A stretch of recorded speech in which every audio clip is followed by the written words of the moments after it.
আসসালামু আলাইকুম। আশা করছি সবাই ভালো আছেন, সুস্থ আছেন। আজকের এই ভিডিওতে আমরা যে টপিক নিয়ে কথা বলবো সেটা হচ্ছে ইম্পর্টেন্স অফ সফট স্কিলস। যেহেতু আমরা গাইডলাইন টু জামায়াতে হাউস বিল্ডিং নিয়ে কথা বলে থাকি, স্টাডি নিয়ে কথা বলে থাকি, জব নিয়ে কথা বলে থাকি, তো আপনি যেখানে যান না কেন, সেটা হোক স্টাডি, সেটা হোক হাউস বিল্ডিং, সেটা হোক জব, সফট স্কিলসের হিউজ একটা ইম্পর্টেন্স আছে। তো আমাদেরকে প্রথমে আগে বুঝতে হবে যে আসলে এই যে সফট স্কিল আমরা যেটা বলতেছি সেটা কি জিনিস। দুই রকমের স্কিল থাকতে পারে মানুষের। প্রথম হচ্ছে হার্ড স্কিল, আরেকটা হচ্ছে সফট স্কিল। হার্ড স্কিল কি জিনিস? হার্ড স্কিল হচ্ছে যে জিনিসটা আপনি আপনার প্রফেশন বা আপনার টিচিং এর মাধ্যমে শিখতে পারবেন, যেটা আপনার মেজার করা যায়। যেমন আপনি একটা প্রোগ্রামিং ল্যাঙ্গুয়েজ শিখছেন, সেটা হচ্ছে আপনার একটা হার্ড স্কিল। আপনি জার্মান ল্যাঙ্গুয়েজ শিখছেন, এটা হচ্ছে আপনার হার্ড স্কিল।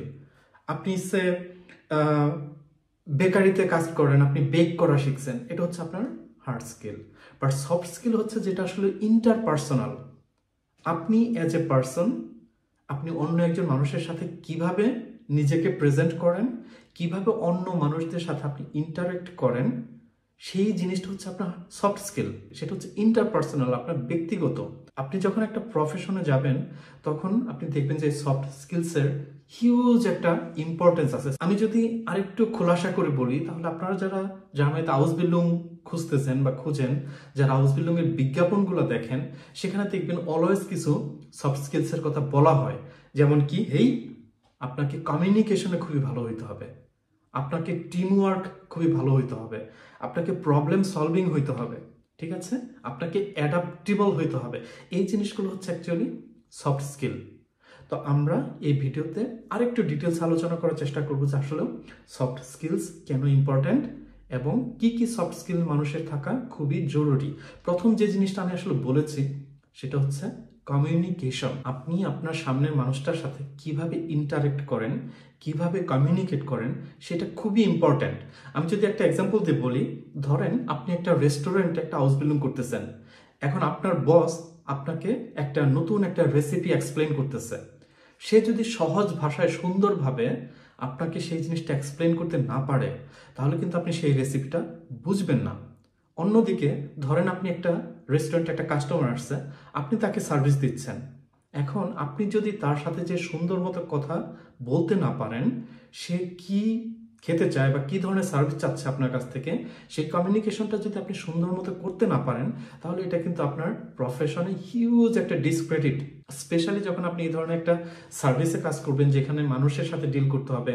আপনি ধরেন একটা কোম্পানিতে হাউস বিল্ডিং করতেছেন যেখানে আপনাকে একটা টিমের সাথে কাজ করতে হবে, সেখানে আপনার টিমমেটদের সাথে কমিউনিকেশন একটা ব্যাপার আছে, আপনার বসের সাথে কমিউনিকেশন একটা ব্যাপার আছে। সো কমিউনিকেশন স্কিলটা হচ্ছে খুবই ইম্পর্টেন্ট।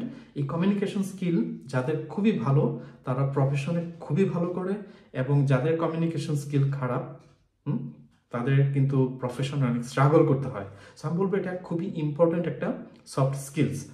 তারপরে আমি যে জিনিসটা বলবো সেটা হচ্ছে টিম ওয়ার্ক। যেমন আপনি ধরেন একটা আইটি স্পেশালিস্ট হিসাবে একটা কোম্পানিতে হাউস বিল্ডিং করতেছেন। এখন আপনি কিন্তু একটা টিমের সাথে কাজ করবেন। এখন টিমের কি হয়, তাদের একটা টিমের গোল হয়, একটা নির্দিষ্ট গোল থাকে। ধরুন আমি যে কোম্পানিতে কাজ করি, যেহেতু আমি একজন সফটওয়্যার ইঞ্জিনিয়ার, সো আমার টিমে হচ্ছে আমরা 14 জন আছি। আমাদের 14 জনের গোল কিন্তু একটা, টার্গেট কিন্তু একটা। আমরা একটা টার্গেটকে সামনে রেখে আমরা 14 জন মানুষ কাজ করি। এখন এই 14 জনের মধ্যে কিন্তু আমাদের হিউজ একটা আন্ডারস্ট্যান্ডিংস এর দরকার পড়ে, ঠিক আছে। সে আমার এক কলিগ এক কাজ করতেছে, আমি আরেকটা কাজ করতেছি, করে আমাদের দুজনকে আবার একসাথে সেটাকে ইন্টিগ্রেট করতে হচ্ছে। তো এখানে টিম ওয়ার্কের হিউজ একটা মানে ইম্পর্টেন্স আছে। আপনি যদি একটা এই টিমের যে গোলটা বলতেছে সেটা যদি অ্যাচিভ করতে চান সেক্ষেত্রে।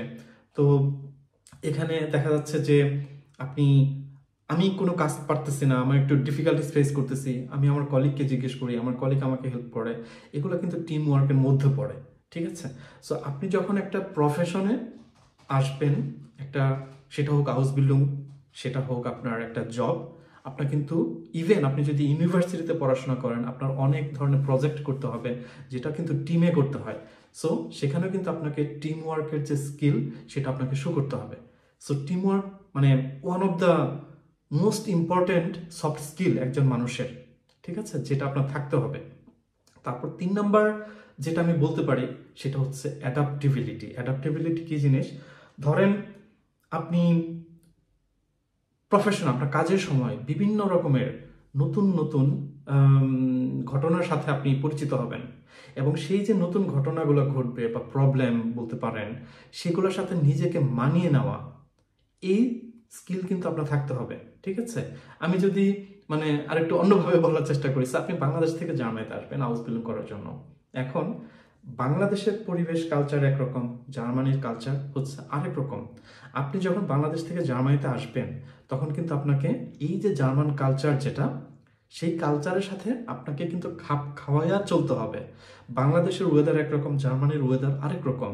আপনি যখন জার্মানিতে আসবেন বাংলাদেশে, আপনাকে কিন্তু এই জার্মানির ওয়েদারের পার্সপেক্টিভে কিন্তু আপনাকে আপনার লাইফটা লিড করতে হবে। সো এটা হচ্ছে অ্যাডাপ্টেবিলিটি।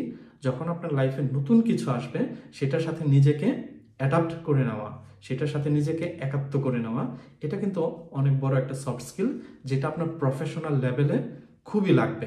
ঠিক আছে, তারপর আমি যেটা বলতে পারি সেটা হচ্ছে প্রবলেম সলভিং।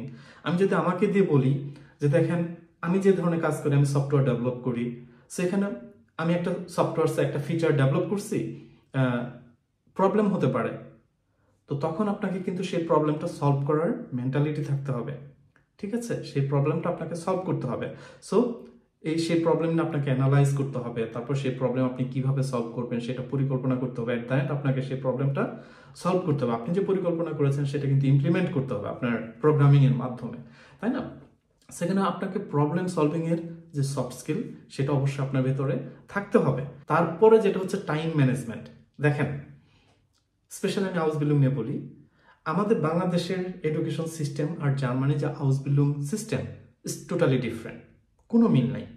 আপনি যখন জার্মানিতে আসবেন হাউস-বিল্ডিং করার জন্য, একদিকে আপনাকে একটা কোম্পানিতে যে কাজ করতে হবে, অন্যদিকে আপনাকে ভোকেশনাল একটা স্কুলে যেয়ে আপনাকে থিওরিটিক্যাল নলেজ নিতে হবে, অন্যদিকে আবার আপনার নিজের পড়াশোনা আছে, নিজের কাজ, বাসায় নিজের কাজ নিজেকে করতে হবে। বাংলাদেশে তো ফ্যামিলি ছিল, তারা রান্না করে দিত, খাইতেন, সব কিছু তারা করে দিত, মা করে দিত।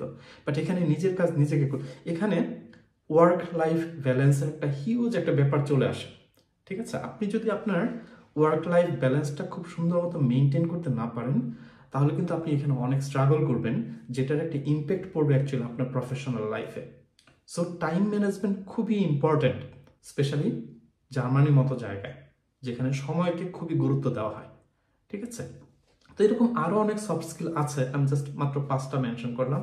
একটা হচ্ছে কমিউনিকেশন, টিম ওয়ার্ক, তারপর আমি বলেছি অ্যাডাপ্টেবিলিটির কথা, প্রবলেম সলভিং, টাইম ম্যানেজমেন্ট। এখন এই যে সফট স্কিলগুলো, এগুলো কিন্তু আপনার ব্যক্তিগত গুণ, পার্সোনাল গুণাবলী। এই সফট স্কিল আপনার একদম শুরু থেকে লাগবে। কেমন শুরু থেকে? যেমন আপনি যেদিন হাউস-বিল্ডিং এর জন্য ইন্টারভিউ দিবেন, আপনার যদি কমিউনিকেশন স্কিল ভালো না হয়, আপনি কি ইন্টারভিউ পাস করতে পারবেন? পারবেন না। সো এটা হচ্ছে সফট স্কিল, যেটা আপনাকে কেউ শেখাইতে পারবে না, বাট আপনার ভেতরে থাকতে হবে, নিজে নিজে দেখে দেখে শিখতে হবে, নিজেকে ডেভেলপ করতে হবে। ঠিক আছে, এগেইন যখনই আপনি কোনো হাউস-বিল্ডিং এর সার্কুলার দেখবেন যে সেখানে অলওয়েজ কিছু সফট স্কিলসের কথা বলা হয়, যেটা আপনার অবশ্যই থাকতে হবে। আপনার একাডেমিক ব্যাকগ্রাউন্ডের পাশাপাশি আপনাকে টিমওয়ার্ক থাকতে হবে, আপনি টিমওয়ার্ক করতে পারতে হবে, আপনার কমিউনিকেশন স্কিল ভালো হইতে হবে। ঠিক আছে, আপনাকে রিলায়েবল হইতে হবে। এই জিনিসগুলো কিন্তু খুবই ইম্পর্টেন্ট। তো আজকে এই ভিডিও থেকে আমরা কি শিখলাম, যে ইম্পর্টেন্স অফ সফট স্কিলস।